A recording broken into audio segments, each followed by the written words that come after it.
이제까지 멘토링을 하면서 많은 학생분들을 만났는데 공통으로 해드렸던 내용들이 있어요. 오늘은 서류 전형에 실패하지 않는 좋은 이력서를 쓰는 방법에 대해서 이야기해 보려고 합니다. 당연한 이야기를 할 예정이지만 이력서 작성에 도움이 되시기를 바라면서 시작해 보겠습니다. 먼저 여러분들은 서류를 꼭 통과해야 합니다. 저는 회사에 지원을 하면 면접을 꼭 봐야 된다고 생각을 해요.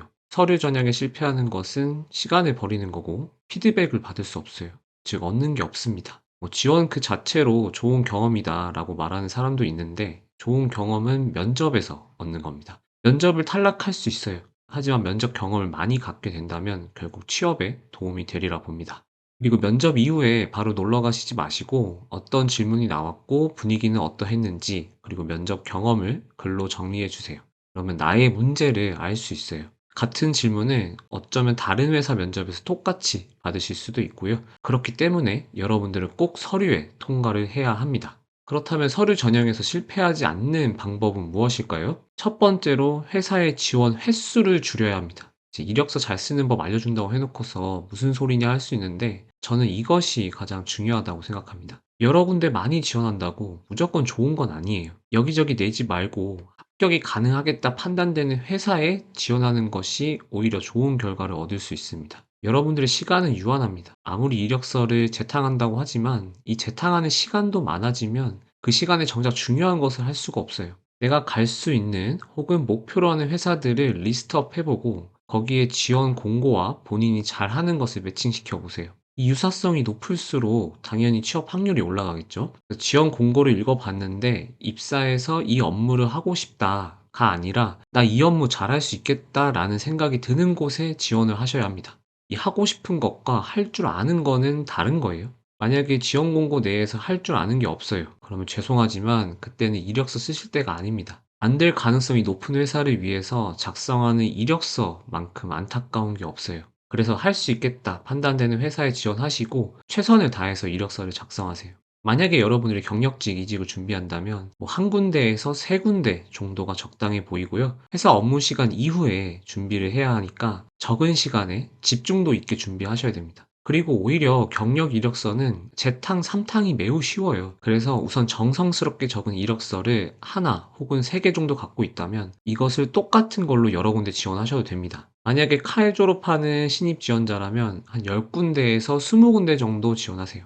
제 생각에 10군데에서 20군데면 굉장히 많은 거예요. 내가 능력자다 하시면은 탑 클래스 회사 위주로 준비하시는 것도 좋아요. 본인이 생각하시기에 옆에 있는 친구 대비 내가 어떤 능력자가 아니라면은 이 칼 졸업자들은 지원을 좀 하셔야 됩니다. 곧 있으면 졸업이고 수업은 다 들었겠다. 이제는 시간이 좀 많으실 것 같아요. 그래서 만약에 이 칼 졸업 시기를 놓치시면은 더 어려운 길로 가야 합니다. 그래서 많이 정성껏 쓰세요. 만약에 최선을 다했음에도 불구하고 공채 시즌에 취업이 안 되었을 수도 있어요. 그렇다면 여러분들은 빨리 다음 단계를 결정해야 됩니다. 이 다음 단계는 오늘 다룰 내용은 아니라서 기회가 된다면 영상을 한번 만들어 보도록 할게요. 자, 이제 우리는 서류 지원 횟수를 줄여야 한다는 것을 알았어요. 두 번째는 여러분들이 갖고 있는 기술 경험 중심의 이력서를 써야 합니다. HR 입장이 아닌 같이 일할 분들이다 라고 생각하는 엔지니어 입장인 제가 정말 많은 이력서를 보았는데 감히 말씀드리면 이 이력서만 봐도 이 사람의 능력과 경험이 대략 감이 와요. 글 몇 자 봤다고 그게 가능할까 싶잖아요. 저도 옛날에 이게 말이 되나 싶었는데 빅데이터가 쌓이니까 이게 말이 됩니다. 그리고 여러분들 나중에 다른 분들을 면접 보시는 기회가 오면 지금 바로 제가 하시는 말이 공감이 되실 거예요.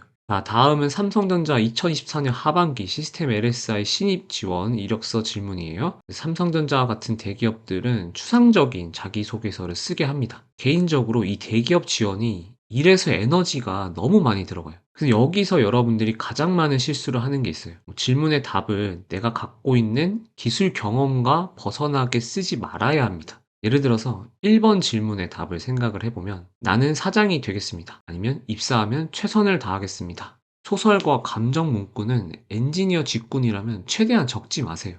필력이 엄청 좋아서 읽으면 감동을 줄 수 있다. 그 정도 필력이면은 그렇게 하셔도 됩니다. 저라면 오히려 여기 이렇게 적을 것 같아요. 삼성전자 엑시노스에 들어가는 NPU IP 전문가가 되고 싶다. 저는 어디 어디 연구실 인턴 시절에 NPU 연구 과제를 수행하면서 IP 설계 및 검증에 대한 경험을 쌓았다. 그리고 만든 것은 기존에 존재하던 IP 대비 PPA 관점에서 이러이러한 성과를 내었다. 이러한 경험을 접목시켜서 삼성전자의 엑시노스가 AI 반도체 리딩 기업이 될 수 있도록 하겠다. 결국 여기에는 여러분들이 꿈과 소망을 적는 게 아니라 여러분이 했던 기술 경험과 성과를 적는 거예요. 마찬가지로 2번, 3번, 4번 질문의 답에 전부 여러분들이 경험했던 기술 경험과 성과, 그리고 잘할 수 있는 내용을 기술하는 겁니다. 성장 과정, 사회 이슈, 이런 거 어떻게 해서든 경험했던 기술 경험과 성과로 바꾸세요. 멘토링 하면서 가장 안타까웠던 게 본인이 해왔던 것들이 많은데 왜 이걸 안 보이게 이력서를 쓰는지, 엔지니어로 일하러 왔지 어떤 개인의 호구 조사를 위한 내용을 상세히 쓰고 있는 걸 보면은 좀 많이 안타깝더라고요.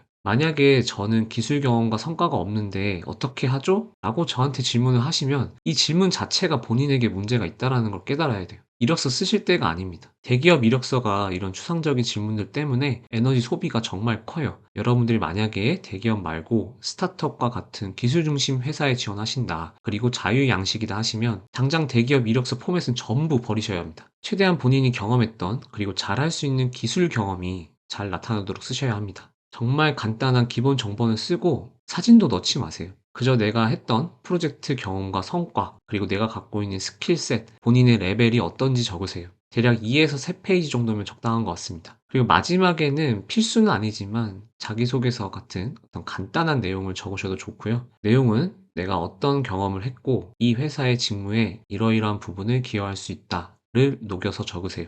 개발자 이력서라고 구글링 하시면 굉장히 많이 나와요. 이런 양식은 반도체 업계에서 써도 되냐, 이런 거 소프트웨어 회사나 통하는 거 아니냐 할 수 있는데 제 경험상 반도체 업계에서도 통합니다. 오히려 올드한 느낌의 전통적인 이력서 양식보다는 훨씬 좋은 것 같아요. 이런 간단한 이력서에서 추가로 포트폴리오 자료를 만드세요. 본인의 개인 페이지나 기과 같은 웹페이지에 포트폴리오를 작성해서 링크를 공유해도 괜찮고요. 아니면 PPT처럼 만들어도 좋고 내가 만들었던 프로젝트 내용 그리고 성과를 상세히 보여줄수록 도움이 많이 되실 겁니다. 이런 거는 하나만 여러분들 잘 만들어 놓으시면 여러 군데 회사에 쉽게 지원할 수 있어요. 그리고 나중에 경력 이력서 작성에도 큰 도움이 되실 거고요.